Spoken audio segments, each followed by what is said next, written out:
is Carol, and I'm from a small town in southern Illinois called Trenton, located about 30 miles east of St. Louis, Missouri. I was diagnosed with bronchiectasis and MAC in 2014. During a routine physical in January of 2014, I told my primary doctor that my family was complaining about me clearing my throat all the time, and it was driving them crazy. He likely attributed it to allergies, but ordered a chest x-ray to confirm. The x-ray showed infiltrates, nodules, biapial pleural thickening, and cited possible atelectasis or small focal pneumonia.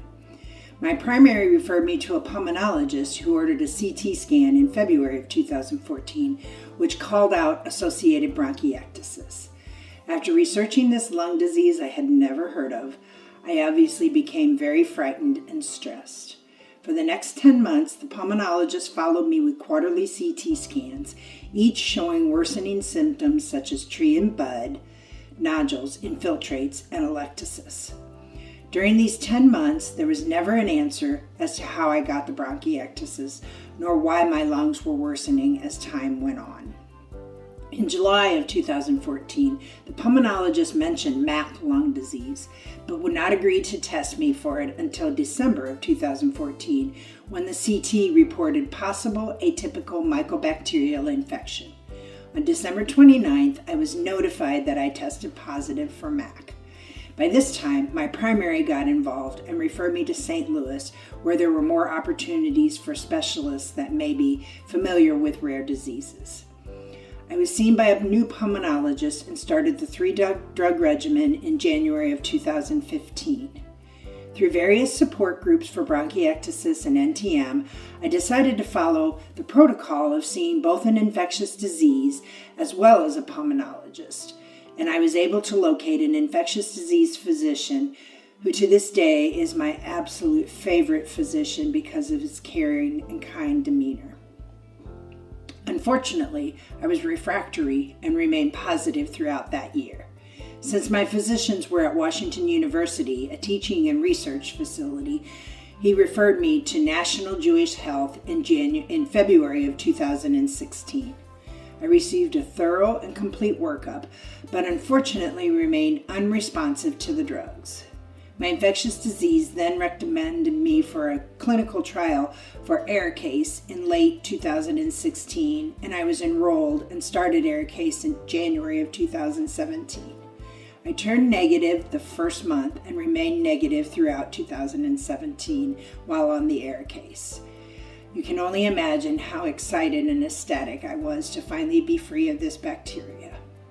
I finished the trial in January 2018 and remained negative during the follow-up year, but turned positive again in January of 2019. And again, you can only imagine how deflated and upset that I was once again positive with this bacteria. The clinical doctor was unsure if it was a reinfection or if there were small colonies lying dormant that became active. Because I did not have severe symptoms and have relatively dry bronchiectasis where I do not produce a lot of phlegm, I was monitored by biannual sputum tests and an annual CT scan. In 2020, as research into these two rare diseases progressed, my pulmonologist recommended nebulizing with 7% saline along with the aerobica. In 2023, after having positive results since 2019, my CT scans were once again worsening, so it was determined that I needed to start the 3-drug regimen again in August.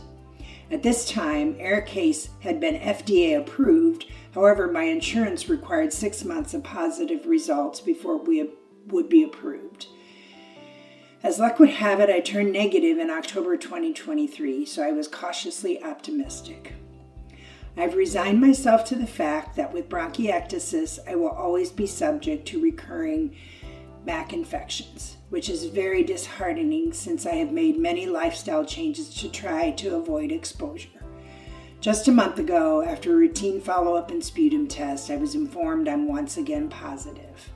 I am in the watchful waiting which is a term I used to be terrified of, but now know that they will closely monitor my symptoms with pulmonary function tests, imaging, and sputum results to determine if the bacteria is progressing.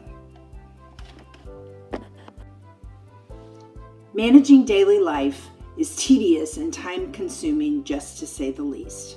Lifestyle changes have included nebulizing, using the aerobica, boiling water, making my own ice, avoid eating 3 hours before bed, taking bottled water with me everywhere, short showers in well-ventilated rooms, raising the head of my bed, and avoid being outdoors in planting and harvest season, avoiding indoor pools and hot tubs, just to name a few.